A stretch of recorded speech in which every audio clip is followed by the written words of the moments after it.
Hello friends, मैं हूं कल्पना प्रजापति और आज हमारी साइकोलॉजी की क्लास 11th है। यहाँ आपको टीएन कॉलेज ऑफ कंपटीशन के सारे क्लास नोट्स जो हैं वो प्रोवाइड किए जा रहे हैं।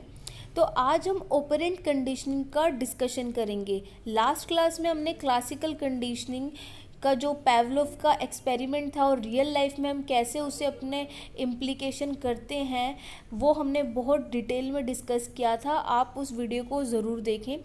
तो ऑपरेंट कंडीशनिंग क्या होती है, पहले आप एक बार क्लासिकल कंडीशनिंग की कुछ बातें याद करें। क्लासिकल कंडीशनिंग में हमने ये पढ़ा था कि जो भी हमारा जो स्टिमुलस और रिस्पॉन्स की उसके अंदर कि कोई दूसरा हमारे जो बिहेवियर को कंट्रोल करता है और उसे चेंज करने की कोशिश करता है। लेकिन ऑपरेंट कंडीशनिंग में क्या होता है, जो इंडिविजुअल है वो खुद से क्या करता है, अपने बिहेवियर को चेंज करना चाहता है। अगर उसे पॉजिटिव रिजल्ट मिलता है तो वो उसे रिपीट करता है, अगर उसे नेगेटिव रिजल्ट मिलता है तो उसे रिपीट नहीं करता है। तो जो बिहेवियर है इसके अंदर इंडिविजुअल की विल और कंट्रोल के अंदर होता है। तो जो भी ह्यूमन है वो एक क्या है, अलाइव क्रीचर है कि उसके अंदर जो अगर रिज़ल्ट जो मिलते हैं इंडिविजुअल को बिहेवियर के, वो डेटरमाइन करता है कि मुझे कैसा रिज़ल्ट मिल रहा है। वही रिज़ल्ट मुझे बताएगा कि मैं इस चीज़ को दोबारा करूं या ना करूं। जैसे अगर मान लो आप ये वीडियो देख रहे हो, अगर आपके सारे कॉन्सेप्ट्स क्लियर होते हैं तो अब तभी आप डिसाइड करोगे कि आप बाकी वीडियो देखोगे या नहीं देखोगे। तो ह्यूमन जो है सारी चीज़ों का डिसीज़न लेता है। तो आपको इम्प्लीकेशन अच्छे से याद रखना है। थ्योरी जल्दी से कोई नहीं पूछता, आपको रियल लाइफ में इसका इम्प्लीकेशन करना आना चाहिए। तो ये जो थ्योरी थी ये हमारी मॉडर्न थ्योरी है ऑपरेंट कंडीशनिंग की, और जो क्लासिकल कंडीशनिंग थी वो एंशिएंट थ्योरी थी। ये दी हमारी ऑपरेंट कंडीशनिंग बीएफ स्किनर ने बहुत सारे, जैसे रैट्स हैं, पिजन्स हैं, इन सब के ऊपर एक्सपेरिमेंट किया। लेकिन जो सबसे ज़्यादा सक्सेसफुल एक्सपेरिमेंट जो हुआ वो उनका रैट पे हुआ, चूहों पे हुआ। इसलिए जो उन्होंने एक एक्सपेरिमेंट जो किया था रैट पे, उसको उस बॉक्स को जिस बॉक्स में उन्होंने चूहे को रखा उसको स्किनर बॉक्स के नाम से जाना जाता है। तो अब एक्सपेरिमेंट जो है स्किनर का, he had experimented over rat and the rat has been kept in the box. तो एक्सपेरिमेंट पढ़ने से पहले हम ये देखते हैं कि ये कैसे हमारे रियल लाइफ से जुड़ी होगी।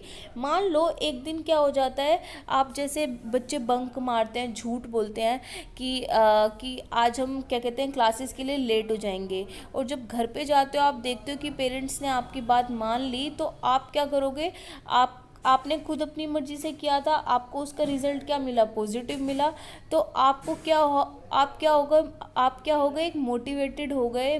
तो आपको क्या करोगे, उस बिहेवियर को रिपीट करोगे, आपके विल के अंदर है। मान लो अगर आप लेट होते और आपने झूठ बोला होता, घर जाके वो झूठ पकड़ा जाता, आपको डांट सुनने को मिलती, तो आप उस बिहेवियर को रिपीट नहीं करते। तो इसमें जैसे लिखा है ना कि उसका जो रिज़ल्ट है वो डिटरमाइन करेगा कि आप उस बिहेवियर को रिपीट करोगे या नहीं करोगे।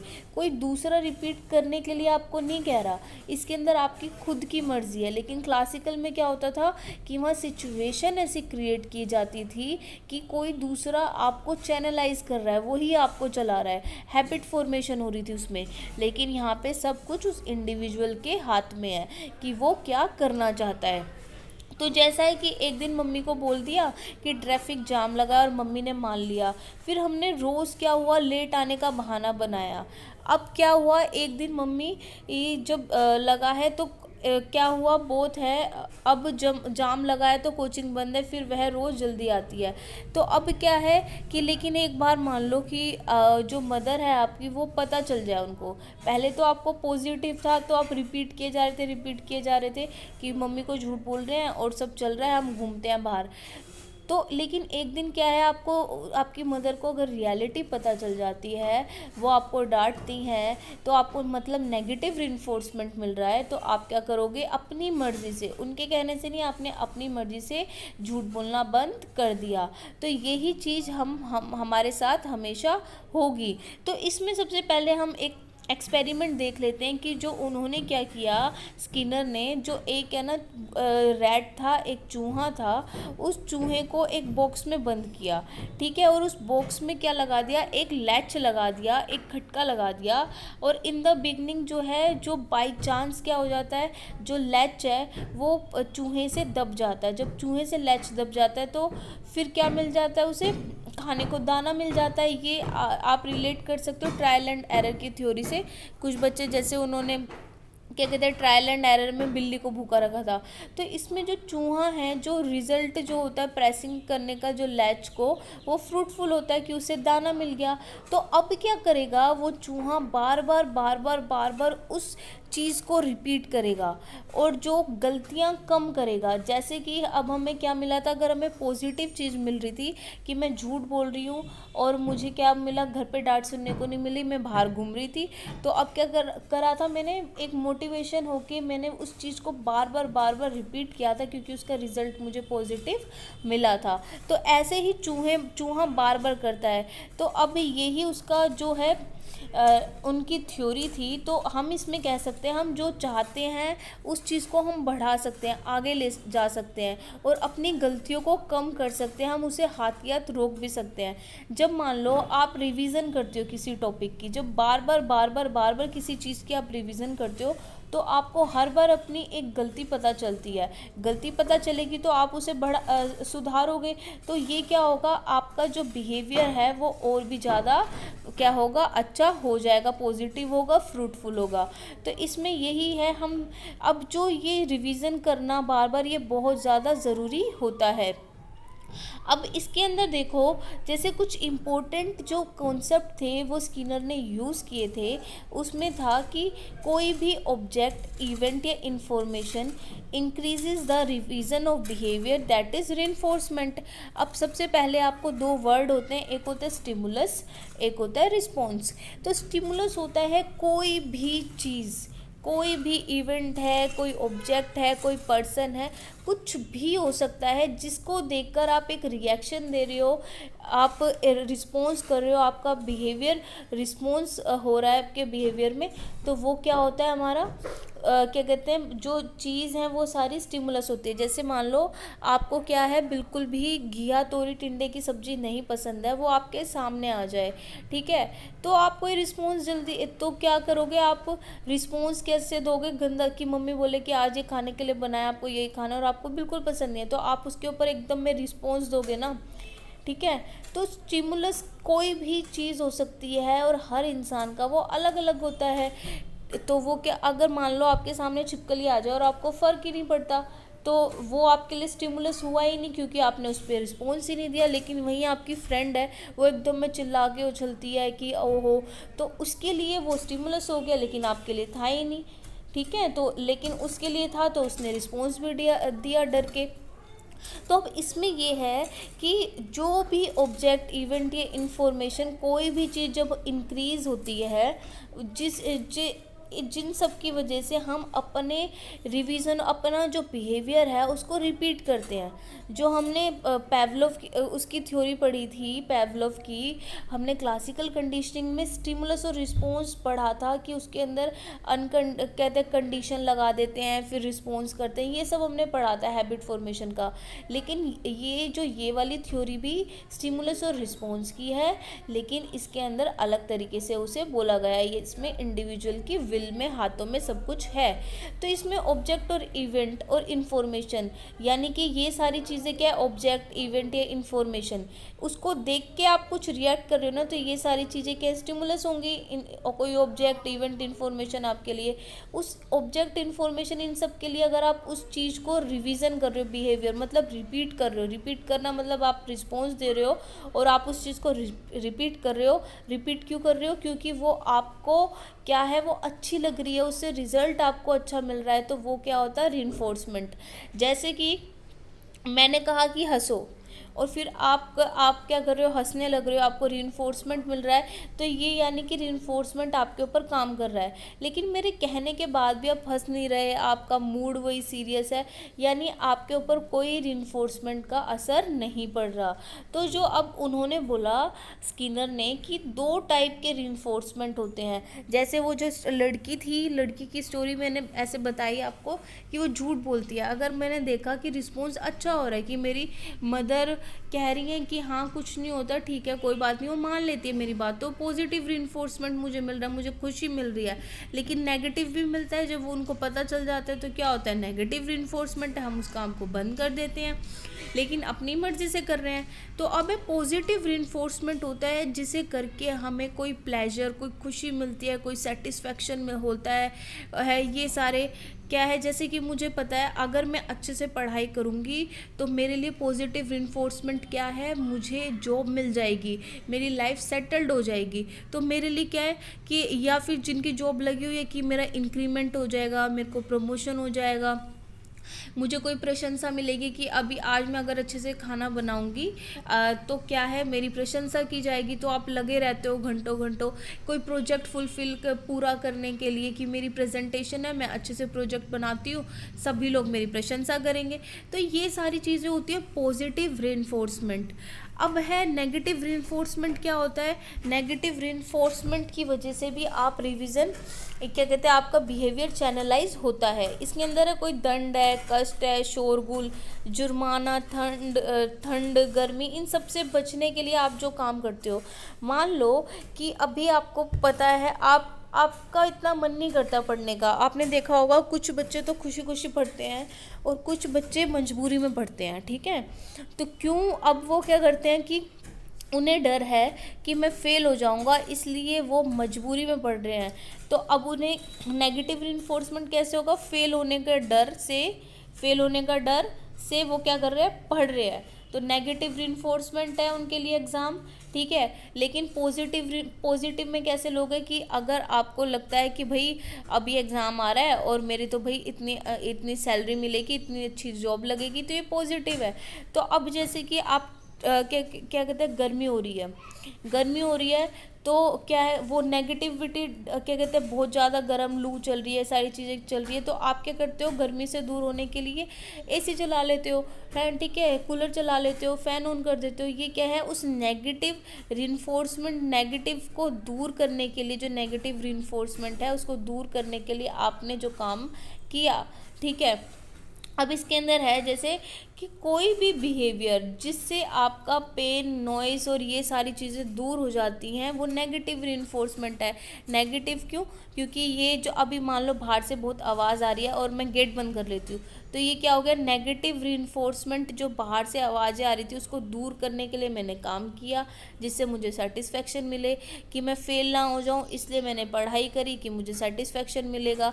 कि मेरे मान लो चोट लग गई है और उस पर मैं क्या कहते हैं पट्टी बांध दूँ, डॉक्टर के चली जाऊँगी, क्या नेगेटिव से बच रही हूँ ना। मेरे को जो दुख और कष्ट हो रहा था कि शोर हो रहा है कोई, या मान लो कि इसको क्या कहते हैं, मैं ट्रैफिक के रूल्स को फॉलो कर रही हूँ, क्यों कर रही हूँ, क्योंकि मुझे बार बार चालान भरना पड़ेगा।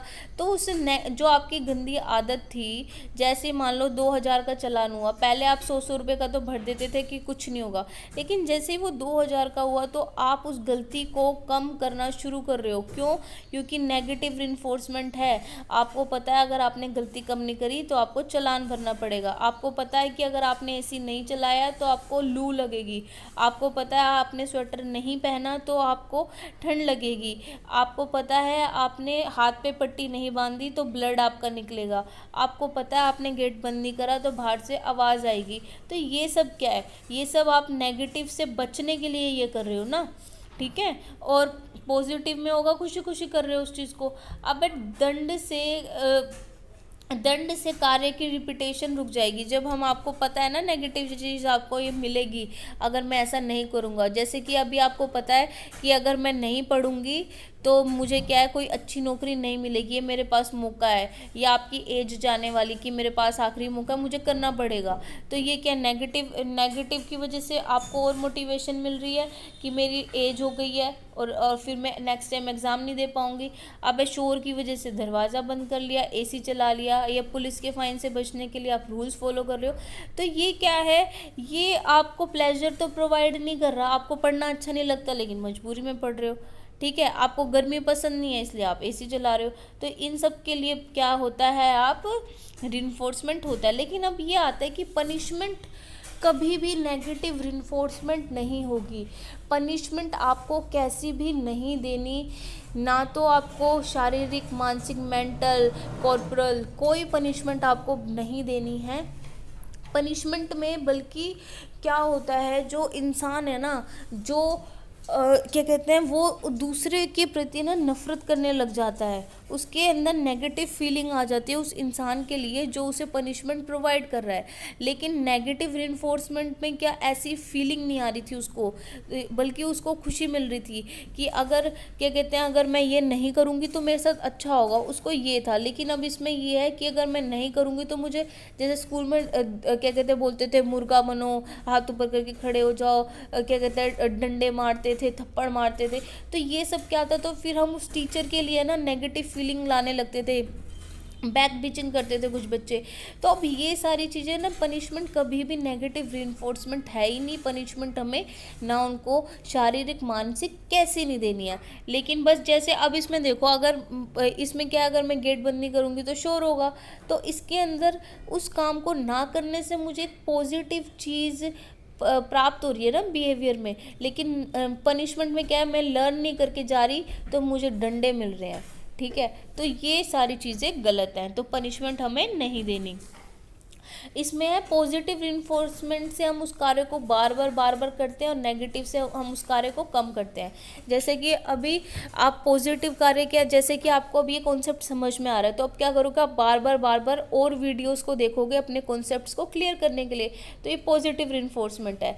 नेगेटिव क्या होगा, नेगेटिव रिइंफोर्समेंट होगा कि अगर आपको पसंद नहीं आ रहा है तो आप उसको, जैसे आपने गेट बंद कर दिया, क्यों बंद कर दिया, आप जिससे कि शोर ना आए, आप ऐसे आप क्या करोगे, अगर आपको नहीं पसंद आएगी तो आप वीडियो बंद कर दोगे। क्या होगा, क्योंकि जिससे आपका डेटा सेव हो जाएगा, ठीक है, नेट का। अब है शेड्यूल ऑफ रिइंफोर्समेंट। जो रिइंफोर्समेंट होता है वो कब कब देना चाहिए। सबसे पहले होता है उस शेड्यूल में, एक होता है कॉन्टीन्यूस रिइंफोर्समेंट। जब हम किसी को लगातार रिइंफोर्समेंट प्रोवाइड करे जा रहे हैं, तो पता है स्टार्टिंग में तो वो अच्छा लगेगा, बाद में ना वो अच्छा नहीं लगता, और उसका रिज़ल्ट भी हमें इतना अच्छा नहीं मिलता। जैसे कि आप क्या करते हो, आप एक बच्चे को गुड देते हो, वेरी गुड देते हो, तो ठीक है। लेकिन जब आप रोज़ दोगे ना, तो एक दिन आप देना भूल जाओ तो बच्चा आपके पास आ जाएगा, भाई क्यों नहीं दिया, क्योंकि उसको आदत लग चुकी है। कई लोगों को, जैसे आपको आपकी मदर ने एक दिन हेल्प करी खाना बनाने में, 2 दिन करी, 3 दिन करी, तो अब क्या है, आपको गंदी आदत लग गई है कि जब तक मम्मी नहीं आएगी, मम्मी सब्ज़ी नहीं कट करेगी, मैं सब्ज़ी नहीं बनाऊंगी, ठीक है। या जैसे मेड की आदत लग जाती है लोगों को गंदी, कि मेड नहीं आएगी तो मैं कुछ नहीं करूँगी। तो ये क्या है, आपको फिर एक तरह से ना वो रिइंफोर्समेंट आपके लिए कोई पॉजिटिव रहेगी नहीं आपके बिहेवियर के लिए। तो कंटिन्यूस जो है ना, अब जब आपकी वो रिइंफोर्समेंट बंद होगी, आप वो काम करना बंद कर दोगे। जब आप देखोगे कि मैडम आपको गुड देना छोड़ रही है, तो आप अच्छी राइटिंग लिखना छोड़ दोगे। तो ये कॉन्टिन्यूस रिइंफोर्समेंट स्टार्टिंग में ही अच्छी होती है। अब है इसके अंदर है जैसे, लेकिन स्टार्टिंग में तो, बिगिनिंग में तो ये इफ़ेक्टिव होती है, लेकिन बार बार क्या होती है, ये बाद में ठीक नहीं रहती। अब है पार्शियल रिइंफोर्समेंट। पार्शियल रिइंफोर्समेंट क्या होती है, जब हम उसे कभी कभी ओकेजनली प्रोवाइड कराते हैं, ये सबसे बेस्ट रिइंफोर्समेंट होती है कि आपको करने को मिले। तो इसमें आप क्या करोगे, इसमें ना आप उस चीज़ को रिपीट भी करोगे। मान लो आपके टीचर है, आज मैडम ने आपको गुड दे दिया, फिर 2-3 दिन या 1 हफ्ते नहीं दिया, आप है ना और सुंदर राइटिंग लिखने की खुद से कोशिश करोगे, फिर एक हफ्ते बाद फिर मिल गया, फिर आप उस राइटिंग लिखने को ना भूलोगे नहीं, आप रोज़ सुंदर सुंदर लिखोगे कि क्या पता मैडम आज मुझे गुड दे दे, ठीक है। तो ये क्या होता है, ये पार्शियल रिइंफोर्समेंट होता है जो ओकेजनली हमें मिलती है। तो इसका करना बहुत ज़्यादा अच्छा होता है। तो जैसे पिज्ज़ा खाने का है, अगर आप रोज़ रोज़ रोज़ रोज़ ओकेजनली आपको कभी मिल जाए कुछ बहुत अच्छा करने पर, चलो आज पार्टी करते हैं, पिज़्ज़ा पार्टी करते हैं, तो आपको खुशी मिलेगी वो आपको लेकिन जो कॉन्टिन्यूस रीइंफोर्समेंट में आपको इतना इफ़ेक्टिव नहीं होगा। तो इसलिए कॉन्टिन्यूस में तो हमने क्या था, हम स्टॉप कर देते थे, लेकिन पार्शियल में हम उस चीज़ को रिपीट करेंगे, उस चीज़ को रिपीट करना नहीं छोड़ेंगे। जैसे कि ये गुड वाला एग्जांपल ही आप ले सकते हैं। अब है पार्शियल रीइंफोर्समेंट भी है ना, 2 टाइप्स की होती है, एक होती है रेशो में देना, एक होता है इंटरवल में देना। ये एग्ज़ाम में पूछी जा चुकी है, ठीक है, पीआरटी के एग्ज़ाम में ये आई थी। रेशो और इंटरवल में क्या होता है, रेशो में होता है कि क्वांटिटी के बेसिस पे, और इंटरवल में होता है टाइम के बेसिस पे। तो अब रेशो, जैसे हमारे जो मज़दूर होते हैं, दिहाड़ी मज़दूर होते हैं या कोई भी लगा लो, अब उनके 8 घंटे वर्किंग आवर्स हैं, उसमें से 1 घंटा लंच लगा लो कि आप इतनी देर काम करोगे तो आपको 500 रुपये मिलेंगे। आप ये चीज़ ऑब्ज़र्व करना, अगर आपका आसपास घर बन रहा हो या आपका घर बना हो, तो वो क्या करते हैं, बहुत धीरे धीरे काम करते हैं, धीरे धीरे, कि उन्हें 8 घंटे पूरे करने हैं बस, ठीक है। लेकिन कि फिर हम कल आएंगे, उनका ये रहता है 8 घंटे पूरे करने हैं, कल आएंगे, परसों आएंगे, उनका ये रहता है। लेकिन वही काम अगर हम ठेके पे दे दें, क्वांटिटी हम डिसाइड कर दें कि भाई तुम्हें ये, हमें पूरा ये काम कराना है, ठीक है, तो आप बता दो कितने का ठेका लोगे, तो वो क्या करेंगे, उस काम को जल्दी करेंगे और उसमें उन बचत भी करेंगे। पहले इंटरवल में क्या था, on the basis of time, कि भाई 5 बज गए वो अपने घर चले गए। लेकिन जो दूसरा केस होगा ना, वो रात के 10-10 बजे तक काम करते, क्योंकि उन्हें क्या है, उन्हें यह है कि हम अगर जल्दी जल्दी जल्दी जल्दी काम करेंगे, अपने क्वांटिटी को कंप्लीट कर देंगे, तो हमें पैसे जल्दी मिल जाएंगे और इकट्ठे पैसे मिल जाएंगे, उसमें हमारा फ़ायदा होगा, दिन भी बचेंगे, फिर हम और कहीं भी काम कर सकते हैं। तो जो रेशो, जो पार्शियल रीइंफोर्समेंट में भी जो रेशो वाली होती है ना, वो ज़्यादा अच्छी होती है, और जो on the basis of interval जो टाइम के अकॉर्डिंग होती है, वो इतनी अच्छी नहीं होती है। जैसे मान लो आप कोई वीडियो देख रहे हो 8 घंटे की, 5-6 घंटे की है, और वही चीज़ आपको शॉर्ट में क्या कहते हैं, क्वांटिटी क्या कहते हैं, अच्छी से मिल जाए, ठीक है, तो आप क्या देखोगे, आप उस रेशो वाली को देखोगे। तो अब यही इसके अंदर होता है। अब इसके अंदर है स्किनर, और स्किनर ने लास्ट में बोला था कि क्या कहते हैं, हमें है ना मिक्सचर देना चाहिए रीइंफोर्समेंट का, कभी कॉन्टिन्यूस दो, कभी पार्शियल में क्या कहते हैं फिक्स्ड वाली दो, इंटरवल वाली दो। लेकिन आपको ये याद रखना है, अगर पार्शियल में पूछेगा ना, तो इन दोनों में से कौन सी अच्छी है, रेशो या इंटरवल, तो आप कहोगे रेशो वाली अच्छी है, ठीक है। अब इसके अंदर है ना, क्वांटिटी ऑफ रीइंफोर्समेंट में क्या होती है, अब क्वांटिटी ऑफ रीइंफोर्समेंट की कितनी क्वांटिटी में रीइंफोर्समेंट चाहिए। अब ज़्यादा reinforcement is better than less, कि ज़्यादा रीइंफोर्समेंट मुझे मिल रही है, मान लो मैं कोई काम कर रही हूँ, मेरी सैलरी जो है, एक प्राइवेट स्कूल में जो टीचर पढ़ा रहे हैं उन्हें 10,000 5,000 मिल रहा है, और आपको एकदम 50,000 मिल जाए, तो क्या है, आपको और ज़्यादा रीइंफोर्समेंट मिलेगी, भाई सैलरी इतनी ज़्यादा है, मैं और अच्छे मेहनत से पढ़ूँ, तो क्या होगा, आप ज़्यादा करोगे। ये तो अच्छी बात है कि मच रीइंफोर्समेंट बहुत ज़्यादा अच्छी होती है, लेकिन इमीडिएट रीइंफोर्समेंट जो है वो भी बहुत अच्छी होती है। मच रीइंफोर्समेंट तो लेस रीइंफोर्समेंट से अच्छी है ही, लेकिन इसमें भी अब इमीडिएट, अगर तुरंत आपको कोई रिजल्ट मिल जाए, रीइंफोर्समेंट मिल जाए, तो वो और भी अच्छी बात होती है। जैसे कि मान लो इसमें लिखा है कि एक लड़के का प्रमोशन मिलता है उसे, और उसके फ्रेंड्स कहते हैं भाई पार्टी दे पार्टी दे पार्टी दे, तो अब वो क्या करता है, वो कहता है कि भाई मेरे पास अभी 100 रुपये हैं, और अभी तुम्हें पार्टी चाहिए तो मैं सिर्फ 100 रुपये की पार्टी दे सकता हूँ, लेकिन अगर बाद में अच्छी पार्टी चाहिए 500 रुपये की, तो मैं अगले हफ्ते दूंगा। तो अब उसके दोस्तों को लगता है कि अभी ले लेते हैं, इसका बाद का भरोसा नहीं, वो कहते हैं नहीं अभी दे दे, तू 100 रुपये की दे दे। तो वो क्या है, ये इमीडिएट, क्योंकि उसके दोस्तों को लगता है अभी मिल जाए, चाहे एक समोसा खाने को मिल जाए, ठीक है। तो ये क्या है, ये हमारी इमीडिएट रीइंफोर्समेंट बहुत अच्छी होगी इस टाइम पे। जैसे आपकी नौकरी है, अभी नौकरी अगर आपकी मान लो कोई ग्रुप ए के ऑफिसर की नौकरी नहीं लग रही, ग्रुप सी की नौकरी लग जाए, और आपकी फाइनेंशियल कंडीशन बहुत ख़राब है, तो आप कहोगे कि भाई अभी तो ये लग गई ना, यही कर लेता हूँ, साथ ही साथ पढ़ता रहूँगा, है वो क्योंकि मुझे पैसों की बहुत ज़्यादा ज़रूरत है। जैसे अभी आप मान लो आपकी सरकारी नौकरी नहीं लग रही टीचर की, लेकिन पैसों की बहुत ज़्यादा ज़रूरत है, आपको इंडिपेंडेंट होना है, ठीक है, आपके खर्चे ज़्यादा बढ़ते जा रहे हैं, तो आप क्या करोगे कि भाई मैं साथ के साथ पढ़ती रहूँगी, ऐसा करती हूँ मैं अभी ना ये प्राइवेट वाला स्कूल ज्वाइन कर लेती हूँ, आधे टाइम ये करूँगी और आधे टाइम पार्ट टाइम पढ़ूँगी।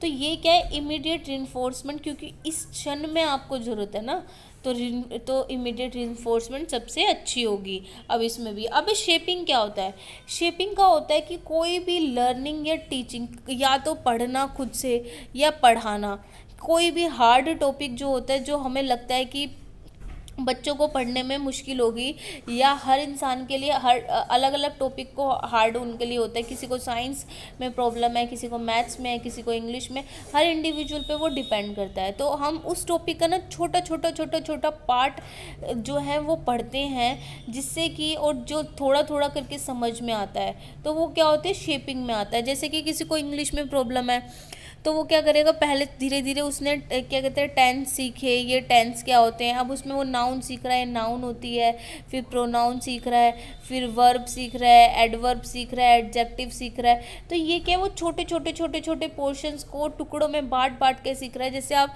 साइकोलॉजी का ले लो कि आप सबको समझ नहीं आती, तो आप एक एक टॉपिक एक साथ कई सारी वीडियो देखने की बजाय आप एक एक टॉपिक क्लियर करते हो, सुनते हो, साथ के साथ उसे लिखते हो, उसकी रिवीजन करते हो, फिर आप दूसरा सुनते हो। तो ये क्या है, शेपिंग।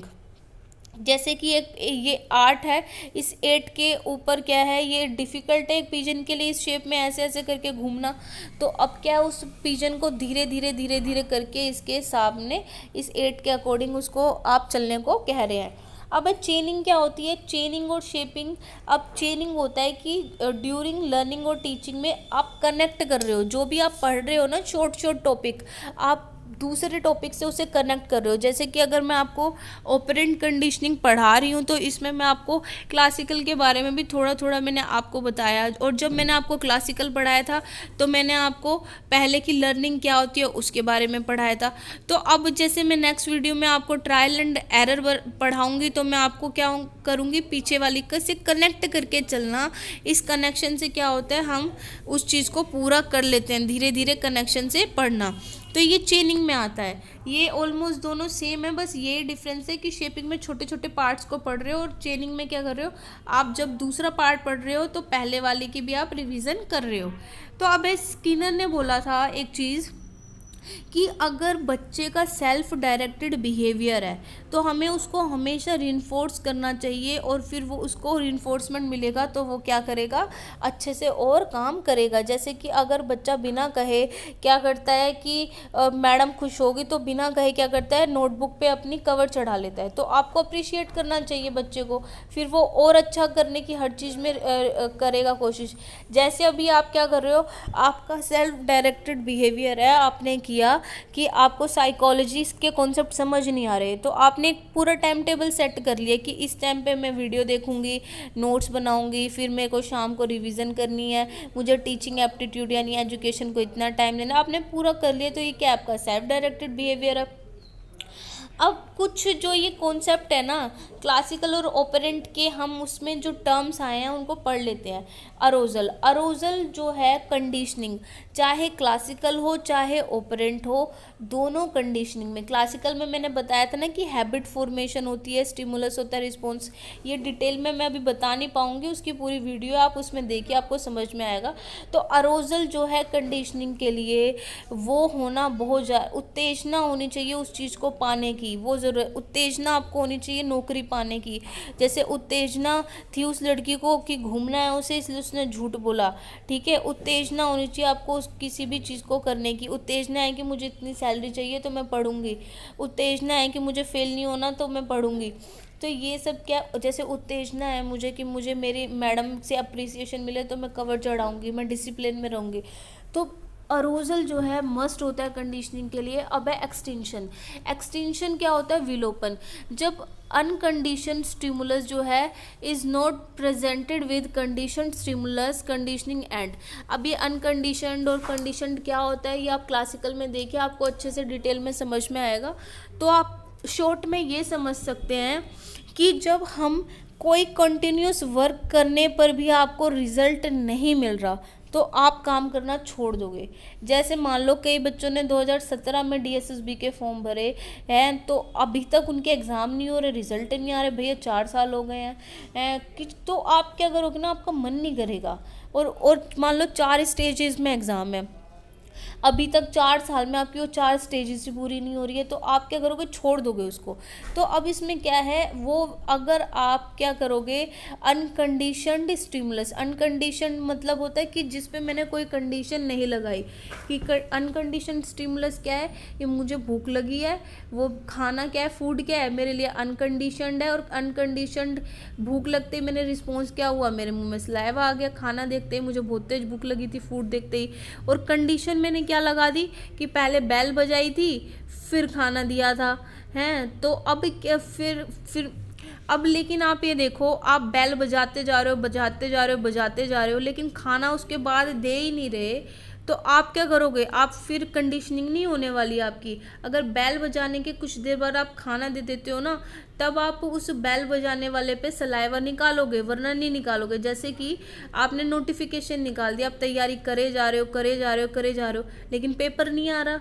तो पेपर नहीं आ रहा तो आप क्या करोगे, थोड़े दिन करोगे बस तैयारी, उसके बाद कहेगा भाई हम तो फ्रस्ट्रेट हो चुके हैं, हमने नहीं करना, हम और इसके बदले में और कुछ कर सकते हैं, हमारी उम्र निकल रही है, 4-5 साल निकल गए, ये पेपर ही नहीं रिजल्ट आके दे रहा है इसका। और दूसरा है स्पॉन्टेनियस रिकवरी भी होनी चाहिए। कंडीशनिंग क्या है, स्टार्ट होती है spontaneously when CS is presented with US. Spontaneous मतलब जब ही होगी जब अनकंडीशनड स्टिमुलस जो है उसके साथ कंडीशनड वाला भी, दोनों चीज़ें, कंडीशन दे रहे हो, कंडीशन के साथ आप अनकंडीशन वाला भी दोनों दो, तभी आपका क्या होगा, रिकवरी होगी, ये कंडीशनिंग टेक प्लेस करेगी। अब स्टिमुलस जनरलाइजेशन और स्टिमुलस डिस्क्रिमिनेशन। स्टिमुलस आपको समझ में आ गई ना, जिस भी चीज़ के ऊपर आप रिएक्शन देते हो वही स्टिमुलस है। अब चाइल्ड जो है, एक है जनरलाइजेशन मतलब जो सब पे एप्लीकेबल होगा, और डिस्क्रिमिनेशन मतलब जो अलग अलग चीज़ों पे एप्लीकेबल होगा। अब इसको हम कंपैरिजन में पढ़ते हैं कि एक बच्चा है वो सारे टीचरों से डरता है, ठीक है, और डिस्क्रिमिनेशन में क्या होगा, बच्चा सिर्फ मैथ के टीचर से डरता है, बच्चा सिर्फ साइंस के टीचर से डरता है। अब इसमें है कि बच्चा हर डॉग से डरता है, कि कोई भी कुत्ता होगा वो उससे डरेगा, लेकिन इसमें क्या है, एक काले कुत्ते से डरता है। डिस्क्रिमिनेशन में क्या पता काले कुत्ते ने उसे काट खाया हो, इसलिए डरता है काले कुत्ते से। अब इसमें बच्चा जो है ट्रैवलिंग करने से डरता है। अब दूसरे में है कि बच्चों को ट्रेन से ट्रैवलिंग करने में प्रॉब्लम है, या बच्चे को माउंटेन्स पे ट्रैवलिंग करने से प्रॉब्लम है, तो ये डिपेंड कर, डिस्क्रिमिनेशन हो जाएगा। अब है कि बच्चा हर टीचर को इक्वली ट्रीट करता है, चाहे कोई कैसा भी हो, लेकिन इसमें आ गया बच्चा इंग्लिश वाली मैडम को ज़्यादा पसंद करता है। तो अब ये है जनरलाइजेशन और डिस्क्रिमिनेशन। अब है relevance of behaviour modification approach, कि ये जो हम अप्रोचेस अपना रहे हैं, ये सारी चीज़ें हम पढ़ रहे हैं, इनका क्या रेलिवेंस है, क्यों हमें ये अपनानी चाहिए, क्यों हमें इनके बारे में पढ़ना चाहिए। क्योंकि अब जैसे हम नेक्स्ट क्लास में हम ट्रायल एंड एरर पढ़ेंगे, वो भी स्टिमुलस और इसके रिस्पॉन्स के ऊपर बेस्ड है। क्योंकि जो रिपीटिशन होती है ना, किसी भी चीज़ की बार बार रिपीटिशन करना, वो इम्पोर्टेंट होती है लर्निंग के लिए। आपकी लर्निंग जब ही होगी जब आप उसका रिपीटिशन करोगे। चाहे आपने क्लासिकल कंडीशनिंग पढ़ी, ठीक है, उसके अंदर पैवर कुत्ता था, वो रिपीटिशन हो रही थी ना, बार बार घंटी बज रही थी, घंटी बज रही थी, बैल की साउंड थी। अब ऑपरेंट में आपने पढ़ा कि उसको रीइंफोर्समेंट के बारे में पढ़ा है, और अब ट्रायल की वो जो क्या कहते हैं चूहा था, उसको क्या कहते हैं बार बार क्या था, दाना मिल रहा था, इसलिए वो गलतियां कम कर रहा था, क्योंकि उसे और ज़्यादा दाना खाने को मिल रहा था। और अभी आप देखोगे कि जो हम ट्रायल एंड एरर पढ़ेंगे उसमें भी बिल्ली का क्या है, बिल्ली को भी ऐसे आपने बहुतों ने पढ़ा होगा स्कूल में, उसमें डाइट में अपने, कि बिल्ली को क्या है, वो खाना मिल रहा है, तो इसलिए वो उस चीज़ को रिपीट किए जा रही, तो वो भी स्टिमुलस और रिस्पॉन्स है। तो ये सारी चीज़ें बताती है कि रिपीटिशन जो है ना लर्निंग के लिए ज़रूरी होती है, आपकी रिवीजन बहुत ज़रूरी है। अब रिपीटिशन, लेकिन कोई रीइंफोर्समेंट नहीं मिल रहा तो लर्निंग एनहांस नहीं होगी। मान लो आप रिवीजन कर रहे हो, अच्छे से पढ़े जा रहे हो, तैयारी कर रहे हो, वैकेंसी नहीं निकल रही, तो आप एक पल के बाद छोड़ दोगे। मान आप बड़ी मेहनत से खाना बनाते हो, बहुत कोशिश करते हो, लेकिन कोई कोई आपको अप्रिसिएशन ही नहीं कर रहा तो आप छोड़ दोगे क्या? यही कहोगे अरे नॉर्मल खाना बनाते हैं 10 मिनट में जो बनता है, इसमें 3-3 घंटे लगाने की क्या फ़ायदा कि कोई बताता ही नहीं है क्या चीज़ अच्छी लगी नहीं लगी। या variations in presenting the reinforces help modification. लेकिन और जब आपको reinforcement अलग अलग टाइप में मिल रहा है, कभी ज़्यादा कभी कम, कभी रोज़ कभी कभी कभी मिल रहा है तो ये क्या होता है, इससे आपका बिहेवियर भी क्या होता है, मॉडिफाई होता है, अच्छा होगा। अब interaction in work and in improvement is conducive to learning. अब है इंटरेस्ट होना काम में, अगर आपका किसी काम को करने में इंटरेस्ट है तो आपकी इम्प्रूवमेंट ज़रूर होगी।